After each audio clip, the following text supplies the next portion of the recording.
Bonjour à tous, c'est l'heure de votre quotidienne Kent et Flash. Et direction ce vendredi l'hippodrome de Cabourg à l'occasion du prix Paul Vielle. C'est une épreuve réservée à des juments âgés de 6 à 8 ans. Elles seront 13 sur les rangs, 12 au premier poteau.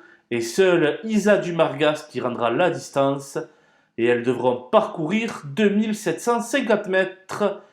Une course assez difficile à déchiffrer où il n'y a pas vraiment d'épouvantail.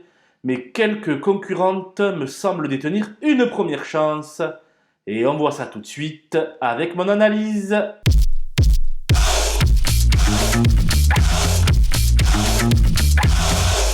Les bases avec le 11 Authentica qui vient de renouer avec le succès à la manière des forts du côté de Vichy. Dans la foulée, elle trouve un engagement en or à seulement 330 € du recul. Elle a largement les moyens de doubler la mise. Le 8, Apidemte avait subi la loi d'Authentica le 22 juin dernier sur les bords de l'Allier. Derrière, elle a abaissé son record sur les 2200 mètres de l'hippodrome de Caen. Sa forme est sûre et elle devrait une nouvelle fois être dans le coup. Le 13, Isa Dumargas est donc la seule concurrente à rendre la distance.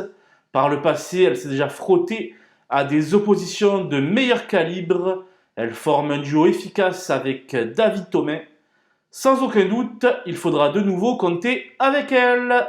Les opposantes avec le 10 Ukita, qui est en forme ascendante depuis plusieurs semaines. Tony Lebelair s'en sert à merveille et ici les conditions de course sont très avantageuses. Elle s'annonce donc redoutable. Le 4 Histoire Mika est un modèle de régularité qui connaît l'enceinte des balances par cœur. Nettement dominée par Apidemte en dernier lieu, elle s'est toutefois montrée très courageuse. Elle visera encore une place.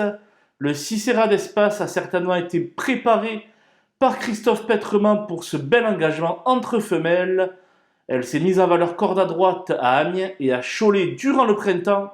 Elle demeure à suivre de très près. Le 7, Hermine de Rêve, défend les intérêts du redoutable binôme Franck Leblanc, Franck Nivard. Elle monte en puissance, mais peut manquer d'un vrai parcours, elle qui a été déclarée non partante en dernier lieu. Pour ses débuts à main droite, elle est à envisager en bout de combinaison.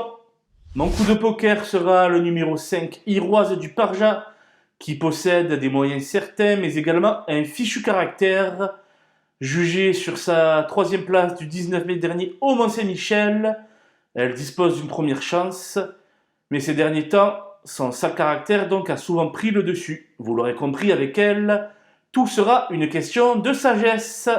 Les outsiders avec le 2 Heligoland qui a désormais 2 parcours dans les jambes. L'été dernier, elle avait glané 2 succès sur cette même piste cabourgaise. Un réveil de sa part n'est donc pas à exclure. Le 3 Gypsy Sly vient de se classer deuxième en amateur sur la piste d'Anguien. Certes, elle monte de catégorie, mais à l'issue d'un bon parcours, elle pourrait bien briguer un petit lot. Là, cette histoire de Java ne possède pas beaucoup de marge de manœuvre. Dans un tel lot, elle compte tout de même une troisième place cet hiver sur la cendrée parisienne. Elle remplirait son contrat en arrachant la 5e place. Les délaissés avec le 12 Espérance LT, dont la forme est sujette à caution actuellement et qui de plus aura le lourd handicap d'être la seule concurrente à évoluer ferrée. C'est pour cela que j'ai donc pris le parti de l'écarter. Le 9 Gallica du Vinois n'a rien montré de probant depuis de nombreux mois. Dès lors, sa présence à l'arrivée constituerait une énorme surprise. Voilà, nous avons fait le tour d'horizon des 13 juments qui composent le lot de ce prix Paul Vielle. Je vous laisse avec ma sélection et mes conseils de jeu. Bonjour à tous!